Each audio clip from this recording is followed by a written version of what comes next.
Hello everyone and welcome back to my channel.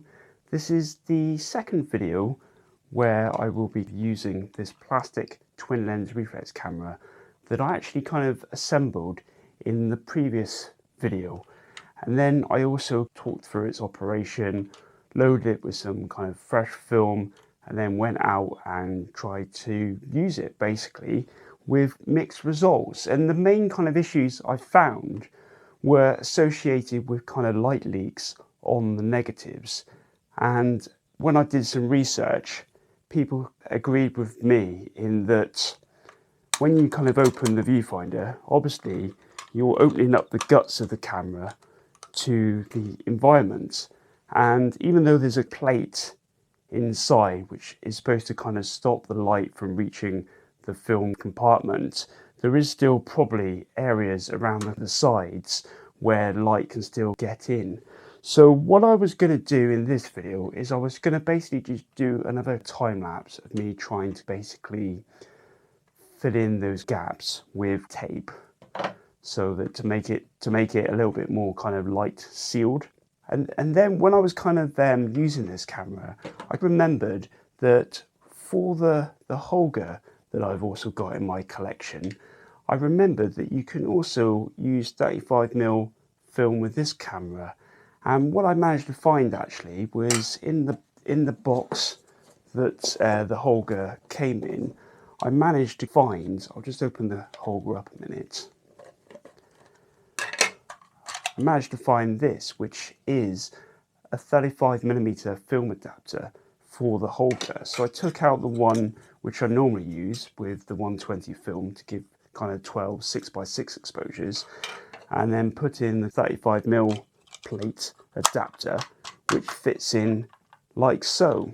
And then also in the box as well was some instructions on how you go about loading 35mm film into the Holga, and also how you ultimately wind on the film and then get the film out when you've finished.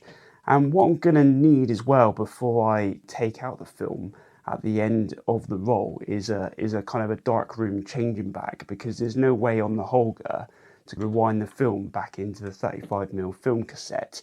So that's not a concern at the moment, because I can load it up and then I can kind of use it for a time before I need to do that job. So what I'll do is I'll put some videos on now of me basically loading the film into the Holga, and then examining this TLR camera here, and then tape up the areas where I think light is getting in to the film container. And then what I'll do is I will load both cameras with two films and then go out and basically shoot the same kind of scenes in both cameras. And then I'll shoot some B-roll as well at the same time, so you can kind of get a sense of the compositions that I'm trying to kind of capture with these two cameras. In terms of what film I'm going to use, I've actually found in my collection two expired rolls of film with the same batch number, and they've probably been stored in the same way as well, i.e. poorly, not refrigerated, probably just in someone's cupboard for the last kind of 12 years, because they actually expired in February 2010. Yeah, so I'll do that, and then afterwards I'll kind of discuss the kind of results. So let's get going.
Right, so I'll just talk about those results in a little bit more kind of detail. First off, I'll talk about some aspects which are common. So both were developed in exactly the same way. They were both developed in my lab box using Kodak's HC110 developer for about 6 minutes. The film, like I said earlier, was from the same batch and they're about 12 years expired. And on the whole though, the film actually performed pretty well. And from what I'd read, the film was supposed to be slightly better than Kentmere 400. And I can definitely attest to the fact that this Ilford Pan 400 film, definitely in my opinion, looks a little bit better compared to the Kentmere that I've kind of shot in the past. And I didn't really need to do much in post to kind of get the images to how I kind of wanted them, such as they are. Because they were an expired film, it could have been a lot worse. Like, I developed a roll of very expired Delta 3200 a year or so ago now, and that came out really quite kind of unusable, really. Too much grain, and so I was kind of fearing for the worst here. But yeah, like I said, I am actually really pleased with how the actual film stock came out. Less so about the images, but that's another issue which I'll kind of get onto in a minute. Another problem with them being expired is they've probably been wrapped around the roll for the last 15 years or so. So when I developed the film and the film was loose from its kind of canister, so to speak, it wanted to kind of revert to its kind of rolled up form. So it was kind of extra curly, which is not a problem when I'm drying the film because you put a weight on the bottom and it keeps it kind of straight. But when I was trying to then digitize the negatives and then archive them in my film folder, it was extremely difficult because yeah, the film just wanted to kind of curl right back up. So another couple points as well before we move on to look at the results is that I did waste a little bit of film early on because obviously I didn't know how much of the film in both cameras was kind of exposed to light during the kind of the setting up phase. So I made sure that I kind of duplicated the first shots in both cameras just to make sure that there was kind of no obvious light leaks in those kind of first images. And finally, from the results you can probably see that neither of them particularly perform that well in kind of low light conditions or say under a canopy of trees. So it's definitely something to keep in mind if I was to use these cameras again. Maybe if you kind of use a higher ISO film it would do better because there's not a lot else that you can control on the Holga and even less on the actual plastic TLR. So on to the plastic TLR and how it performed in this particular experiment. So again, similar to last time, I managed to get 29 kind of clear, distinct exposures out of a roll of film, despite the kind of the limitation that this camera says it can only do 24. And I think I could probably get more out if I kind of didn't wind on the film as much, but I think it would kind of get a bit confusing remembering how much to turn it on, whereas at least with one complete revolution it's kind of easy to kind of remember. And to be honest, I'm quite happy with getting about 29 exposures out of a roll of 36, as long as they come out looking alright. Despite the instructions only saying that you can take 24 with this camera, you can indeed take more. Because I just carried on winding and shooting until basically you couldn't wind the lever on any further, and then it was just a case of using the bottom dial to get the film back into the kind of the canister. So did all my taping that I did at the start of this video actually help eliminate the light leaks that this camera produced the first time around? I've got to say, not really. I did feel as well that the shutter, sometimes like you can hear it then, like it should release before it gets to the end, but there's sometimes it doesn't. Yeah, like then it didn't do it. I think if you try to do it slow, it has a tendency to kind of stick. So you've kind of got to be quite forceful and quite purposeful at pressing that shutter for it to fire correctly. But I think generally, if you look at those images, the light leaks seem to be affecting the kind of the top portion of the images. So yeah, I'm going to have a look and do a bit more research and see whether there's any other areas of this camera that I could possibly tape to cure that issue. Also as well, in comparison of the images with the Holga, I definitely found that despite not changing the focus at all on this camera, I did notice that the images were a lot sharper. So if I can work a little bit more on where the light leaks are coming from, you know, whether it's coming in to the front of the camera at all, or whether it's something more internal to the camera, then yeah, I'm really kind of hopeful that I can kind of crack the problem, because there's definitely some potential, I feel, in this little camera. So on to the Holga images. So overall, I'm quite disappointed with how the Holga performed in this experiment. Yes, again, there's about 29 distinct kind of clear images on the Holga, and again, it's the same issue with the Plastic TLR, in that as there's more film being rolled up on the kind of the take-up spool, a whole revolution will obviously take on more film, so that's probably why you don't get kind of any more than 29 unless you start kind of trying to be more efficient with the film. But it's quite hard when you kind of haven't got a counter or like a marking on the back of the film like you do with 120. You kind of have to just kind of guesstimate, and at least with doing the one revolution, it does ensure that you have those kind of clear, distinct exposures, because I think the opposite would be less desirable, i.e. if you try to be more economical with the film and end up with kind of overlapping negatives, it would potentially kind of spoil some really good compositions. So I think by getting about 29 out of 36, I think is probably a reasonable compromise to ensure that you get some good, clear, distinct images. But back to the Holga though, yeah, I was really disappointed with the actual results of the images, because if you probably saw as well, they didn't really suffer from any kind of light leaks or damages. So it definitely, I think having a solid back on the Holga definitely helps cut down the light that normally enters the camera when I'm shooting it with 120 film. But there was some kind of unexplained kind of splodges on a couple of the negatives. I'm not really sure where they kind of originated from, whether it was because the film was expired or something else. I'm not quite sure. You probably noticed as well, but the first couple of images, I was obviously holding the Holga like this, but if you think about it, the film goes this way along the Holga, whereas on the actual Plastic TLR, it goes upwards. So I quickly remembered to flip the Holga 90 degrees to make sure that the compositions were comparable.